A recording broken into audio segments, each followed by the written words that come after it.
Sandro. Ყველები გამოიხეხე? მიდი მე. აბა გაბურთო. ჩქარე, ჩაითვის სწრაფად გაგვიანდებათ. ახლად გაგვიძებული ტყუპების დაჩქარებას ამაოდ ვცდილობ.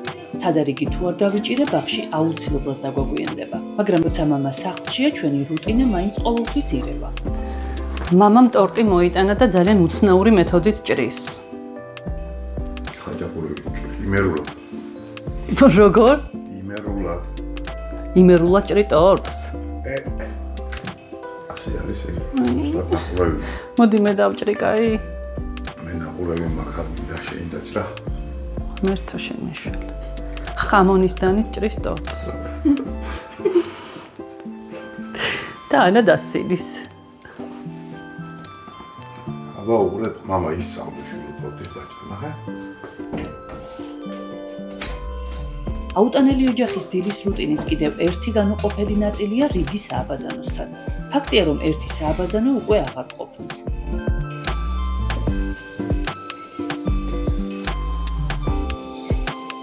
უნდა ვაღია, რომ მამის სახლში ყოფნას მნიშვნელოვანი პლუსებიც აქვს. ასეთ დროს ბავშვების მომზადება და ბაღში წაყვანა მხოლოდ დედის ვალდებულება აღარ არის. დეგია, უმესე. შენ ვერ მაიცოდი რას მეკამპლები ხარ მამა? აკელაკას. შენ ასე როგორ ვერიცი შენ? არის ეს მაგარი. Teraz mi doszło do tego. Teraz gwiegę, leci tchary, mama. Es na to trzeba go para, es. Amodi. A ja wiem, że na to jest amodi. Amodi. ამ ტემპით დიდი ალბათობით დააგვიანებენ. მაგრამ რას ვიზამთ? სამაგიეროდ ცოტა დრო გამომიჩნდა, რომ შვიდად დავლიო ყავა და დავალაგო საახალწლო გეგმები.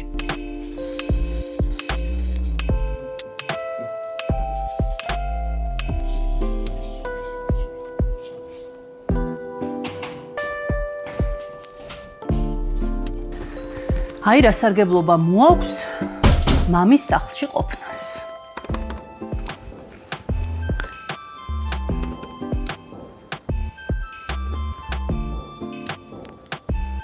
მესიჯიც მოვიდა. მოკლედ, სკოლა ბაღთან შეიძლება შენ არ მიხვიდე, მაგრამ სკოლა ბაღი თვითონ ყოველთვის მოდის შენთან. მოვიდა მესიჯი, რომელიც იუწყება, რომ მასწავლებლის საჩუქრის ფული გროვდება წინა საახალწლოდ და დაორგანიზდნენ მშობლები. ვთქვათ, რომელიმე დღესასწაული ახლოვდება და თქვენი შვილის ჯგუფელის, კლასელის მშობლებმა მოგწერეს, რომ აგროვებენ მასწავლებლის საჩუქრის ფულს. როგორ იქცევით ხოლმე ასეთ დროს? მე ყოველთვის უამბობ უარს. და ვეცდები ავხსნა რატომ. არა იმის გამო, რომ ვთვლი, რომ მასწავლებელი საჩუქრის ღირსი არ არის, ან მასწავლებლის შრომას არ ვაფასებ. რა თქმა უნდა, არა. უბრალოდ მასწავლებლის გულის მოგების ეს ფორმა თავად ჩემთვის არის ძველი მახინჯის საბჭოთა ტრადიცია, რომელიც თანაბრად აზარალებს ყველას. მასწავლებლის პროფესია სამწუხაროდ ყოველთვის იყო დაბალანაზღაურებადი და საზოგადოება ამ საჩუქრებით რაღაცნაირად ცდილობდა დაეკომპენსირებინა, მაგრამ ამ დროს იკვრება ძალიან მანკიერი წრე, რომელიც აზიანებს ბავშვსაც, მასწავლებელსაც და მშობელსაც. წავედით. ინსტრუქცია ასეთია. ერთი რომელიმე, როგორც წესი მეტი ჩარა მშობელი, იწყებს საუბარს იმაზე, რომ მასწავლებლების შრომა დასაფასებელია და როგორღაც პატივი უნდა ვცეთ და დანარჩენები, ზოგი უხერხულობის, ზოგი მისი მხარდაჭერის გამო იწყებენ საუბარს იმაზე, რა რაოდენობის თანხა ეყოფა მასწავლებლის საჩუქარს. ფულის რაოდენობა ძირითადად დამოკიდებულია მშობლების მეტიჩრობის ხარისხზე. იმიტომ რომ ზოგისთვის ეს თანხა შეიძლება იყოს 5 ლარი, ზოგისთვის 10 ლარი, ზოგისთვის 20 ლარი და ასე შემდეგ. ძალიან უხერხულია ამ დროს უარის თქმა და როგორც წესი იჭყლიტებიან ის მშობლები, რომლებსაც ყავს რამდენიმე შვილი. მშობლები ამბობენ, რომ შეუძლიათ რაღაც ანგარიში გაუწიონ აი ასეთ ოჯახს, ვინც არის მაგალითად მრავალშვილიანი ან ვინც არის სოციალურად დაუცველი. თუმცა ეს სადღაც მაინც აისახება დამოკიდებულებაზე. მე რატომ ვამბობ უარს ამ ყველაფერზე? იმიტომ რომ ეს მგონია ძალიან ცუდი მახინჯი ტრადიცია, რომელიც აზიანებს მასწავლებლის რეპუტაციას და მას პირდაპირ კანონდარღვევისკენ უბიძგებს. მე როგორც აქტიურ მოქალაქეს მირჩევნია, რომ უფრო მთელი ჩემი ძალისხმევა მივმართო იმისკენ, რომ მას ღირსეული ანაზღაურება ჰქონდეს, გაეზარდოს ხელფასი, რადგან ეს საჩუქრები რეალურად გასაგებია, რომ ყურადღების გამომხატველია, მაგრამ მის სოციალურ მდგომარეობას დიდად ვერაფერში ვერ ეხმარება.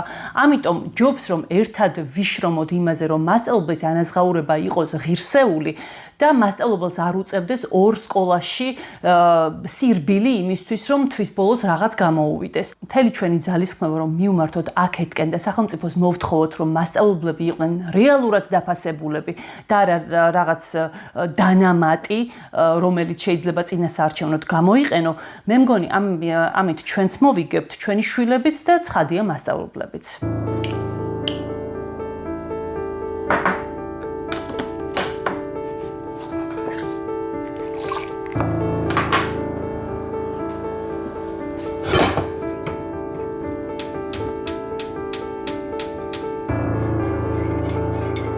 საბედნიეროდ ყველა პროფესიაში არიან ძალიან წესიერი და ღირსეული ადამიანები.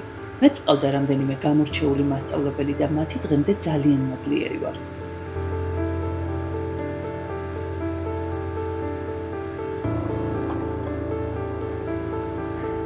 იმის მიუხედავად, რომ პრაქტიკულად ყოველთვის უარს ვამბობდი მასწავლებლის საჩუქრის ფულის შეგროვებაზე, არასოდეს არც ერთ ჩემს შვილს, არც ერთი მასწავლებლისგან, არც მშობლებისგან და არც ბავშვებისგან სხვათა შორის არ უგრძნია დისკომფორტი. მაგრამ ეს იმას არ ნიშნავს, რომ ასეთი სახის დისკომფორტი სხვებს არ განუცდიათ. რადგან მე მაქვს ინფორმაცია, რომ ზოგჯერ მასწავლებლებიც ცოდავენ, ზოგჯერ მშობლებიც ცოდავენ და როგორც წესი, აი ესეთი მშობელი, რომელიც უარს ამბობს თანხის დადებაზე, შემდეგ რაღაცნაირად გაირიყება ხოლმე, ან მის შვილზე იყრიან ჯავრს. ეს ყველაფერი საზოგადოების ნაწილისთვის არის კატეგორიულად მიუღებელი, რაც მათ აგრესიის ობიექტებად აქცევს. გავიქეცი პური არ არის სახში და მომიტან.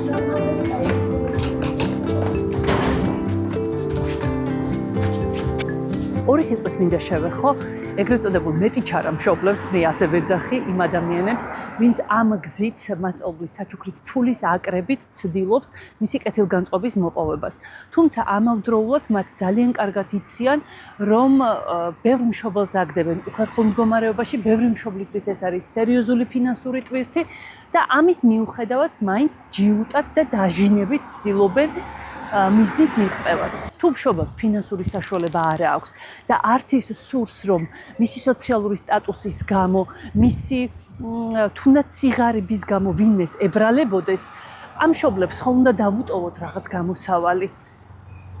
ამ შემთხვევაში ეს გამოსავალი არ არის მათ ნაცვლად თანხის დადება, რადგან ეს ხშირ შემთხვევაში აღიქმნება როგორც შეურაცხყოფა. ყოფილა შემთხვევა, როდესაც პედაგოგს უარი უთქვამს მიტანილ საჩუქარზე, თუმცა მეტიჩარა მშობელი არ დადებებულა და ეს საჩუქარი მიუტანიათ სახლში. და როდესაც ამ სახლში მიტანილ საჩუქარზეც უარი თქვა მასწავლებელმა, ადეკვატურად მაინც ვერ აღიქვეს მშობლებმა, რატო ეუბნებოდა მასწავლებელი უარს.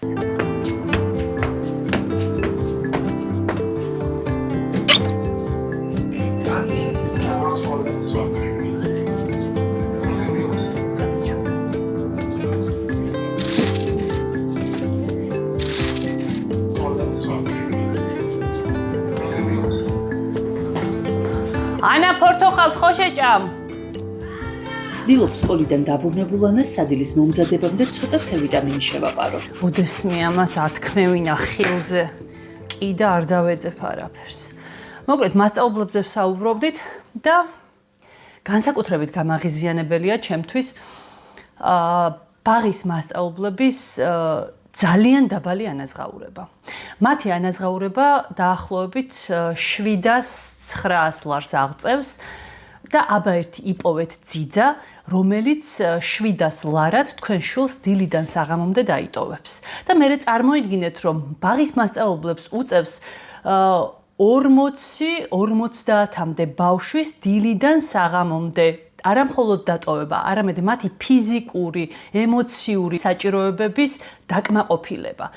და შემდეგ ჩვენ მშობლები ვთხოვთ, რომ კიდეც განავითარონ ბავშვები, კიდეც ადეკვატურები იყვნენ, ყველანაირი საჭიროება დაუკმაყოფილონ და ასე შემდეგ და როგორ. და მით უმეტეს მაშინ, როდესაც არანაირი мотиваცია ამის არ არსებობს სახელმწიფოს მხრიდან. რადგან პირდაპირ შემიძლია ვთქვა, რომ ხელფასის ის რაოდენობა, რასაც ისინი იღებენ, არის ღირსების შემლახველი ნებისმიერი პედაგოგისთვის. და ახლოსაც ვერ მივა იმ შრომასთან, რომელსაც ისინი დებენ ბავშვებში.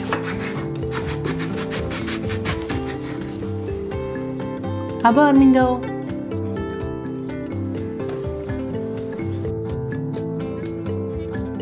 ეს ღვეზელები არის მსოფლიოში ყველაზე მახინჯი ღვეზელები. თუმცა სიტყვაზე უნდა მენდოთ, რომ ძალიან გემრიელია. ვერ მეგობრობთ მე და კულინარია, მაგრამ ამ ბავშვების გადამკიდევ ვერც თავს ვანებებ და ასე ვიტანჯებით რა. სხვათა შორის, ჩემი ქმრის სასახელოდ უნდა ვთქვა, რომ რა საშინელებაც არ უნდა მოუმზადო, არასდროს არ გეტყვის, რომ ეს ცუდია, ან არ მოეწონა, ან გემურია და ასე შემდეგ. ყველაფერზე გაქებს, რომ ძალიან გემრიელია და კარგია. და იმას თუ გავითვალისწინებთ, რომ მისი დედა არაჩვეულებრივი კულინარი იყო, ორმაგად დასაფასებელი ხდება ეს ამბავი. აბა, სადილი უკვე მზადაა, დავუბრუნდეთ მასწავლებლებს. სხვათა შორის ერთ-ერთი ძალიან სერიოზული თემა არის პედაგოგების პოლიტიზირება. ბევრს უთქვამს, რომ სკოლაში აღარ შედის ახალი სისხლი, თუ არ არის პარტიული ნიშნით ლოიალური ხელისუფლების მიმართ. და ეს არის კატასტროფა.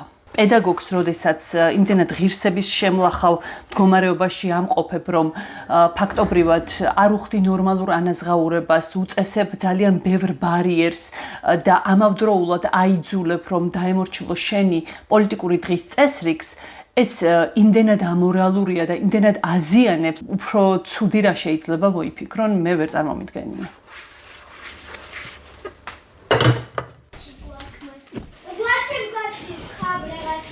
მიყვარს ასეთი დღეები, როცა ბავშვები ბაღიდან მამას გამოჰყავს. რა არის ეს? ორი. გვაჩემ ქართლიანი. შოკოლადები, აკასპარები, ფერია. აბა შევჭამოთ. შოკოლადები.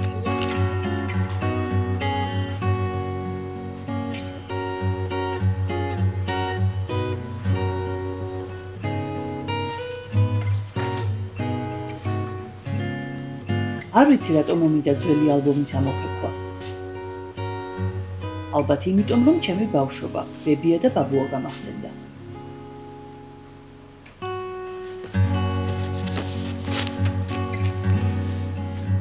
პედაგოგების პრობლემებს მე გარეშე პირის პოზიციიდან ავყვები, რადგან თვითონ ვარ პედაგოგების ოჯახში გაზრდილი, ჩემი ორი ბებო და ბაბუა მასწავლებლები იყვნენ და ასე ვთქვათ, შიგნიდან ვიცი რა ხდებოდა ჩვენს ოჯახში, როგორი ცხოვრების წესი იყო, რას გრძნობდნენ ისინი, როგორ მუშაობდნენ და როგორ დღემდე მხვდებიან მათი მოსწავლეები და ძალიან დიდი სითბო და სიყვარული მოდის ამ მოსწავლეებისგან, როდესაც ისინი იხსენებენ ჩემს ბებოს და ბაბუს. სხვათა შორის იავარდით მოფენილი პედაგოგების ცხოვრება არც ადრე ყოფილა. მე მახსოვს დედაჩემის მონაყოლიდან რამდენად დიდი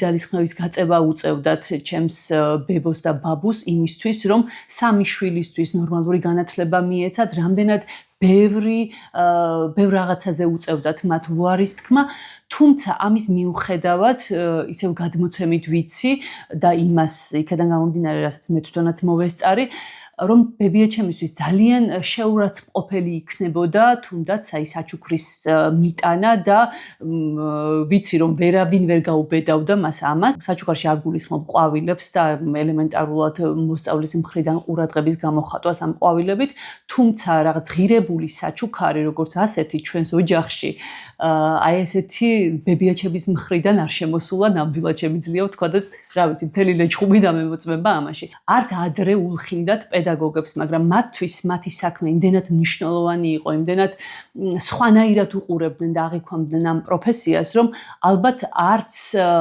აკადრებდათ ვინმე და თვითონაც არ იკადრებდნენ, რომ საჩუქარი აეღოთ და შემდეგ რაღაცნაირად გამოერჩიათ მოსწავლეები. მასწავლებლის სამართლიანი და თანასწორი დამოკიდებულება ყველა მოსწავლის მიმართ ამ პროფესიის მთავარი ღირსებაა. სინამდვილეში ჩვენ ყველას ხომ ერთი რამ გვინდა, ჩვენ შვილებს სამართლიანად აფასებდნენ და კარგად ასწავლიდნენ. ყოველგვარი პრივილეგიების გარეშე. მესმის, რომ ბევრი მშობელი და მასწავლებელი საჩუქრების მანკიერ წრეში არა თავისინებით, არამედ ხათრით, უხერხულობის ან ჩვევის ძალით მონაწილეობს. თუმცა ალბათ დროა გავაცნობიეროთ, რომ რეალურად ამ საჩუქრებით მასწავლებლის კეთილგანწყობის ყიდვას ვცდილობთ. კარგი მასწავლებლის კეთილგანწყობა ის ღირებულებაა, რომელიც არ იყიდება. და თუ მასწავლებლის პროფესიას მართლა პატივს ვცემთ, ეს არასოდეს არ უნდა გავაკეთოთ.